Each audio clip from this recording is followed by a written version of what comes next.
Muscle Shoals County residents scrambling to help clean up that mess from last night's storm that featured hail the size of lemons. It's insult to injury for the Roundup community that's had more than its fair share of weather issues for the past few years. KTVH's Zoe Zandora tonight takes us there. Pretty much after talking to the insurance people, clean up. That's what I got to do today. Cleaning up after a vigorous storm that hit Roundup around 5:30 Thursday evening. Broke the window, it shredded the blinds, and then it forced the glass. We were holding the curtains down, which are insulated, heavy, and the glass was still coming through, and we were thinking, oh, we're going to get it. With wind gusts up to 60 miles per hour and precipitation rates well above 2.5 inches per hour, and hail indicated being about 2.5 inches wide. But these are, and they were lemon size. Residents in Roundup busy picking up shards of glass, boarding up windows, and assessing the damage done from what some say is the biggest storm they've ever seen come through the city. I've lived in Roundup my whole life, and I've never seen anything like that.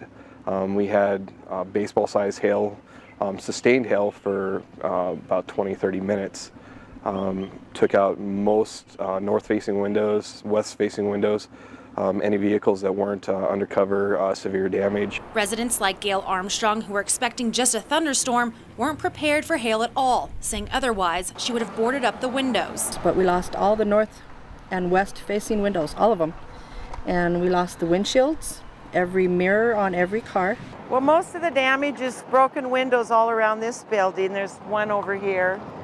I have some holes poked in my roof, so I have buckets in the house, and my vehicle got damaged real bad. Not only was there damage done during the storm from hail, residents like Gail had to deal with drains around her house getting clogged from the sea of leaves, causing water to flood to as high as the top of her boots. And it was just water from the road. It was coming all the way through here and bringing all the debris. You can kind of still see how it took it across the road and just ran down the road.